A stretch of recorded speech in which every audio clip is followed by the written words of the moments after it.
So the ways over, the earning come right after the bill close on Google. So the close price is 105. 105. Okay, it goes down to 105. But like I said, this is the support level. This is the support level. Whenever it goes down here, unless it's a certain like a big fan news, it's going to be drop more. But the thing is, this is the those like institution is buying point, you know.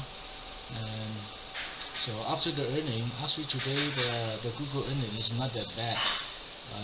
As you can see, it jumped after the earning come out. It pushed it all the way here, all the way to one, almost like 111.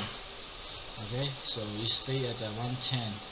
So basically, whatever the point that was lost for the last couple days, it come back to here 110.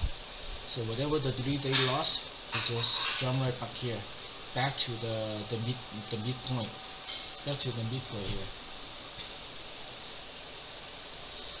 Look, it's back to the midpoint.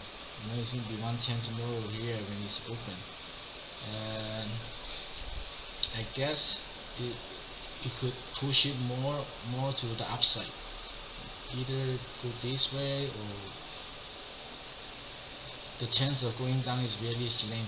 So I guess I made the right bet on the earning and see how it goes like in a couple days, because as you can see there, this is a big squeeze. Look, it's up and down here.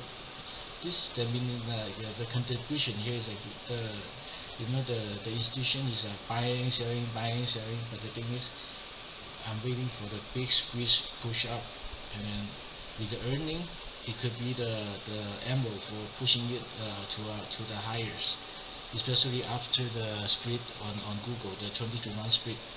It could be pushing it higher. Then the resistance is going to be 120. The 120 is going to be the resistance. And let's see how it goes tomorrow.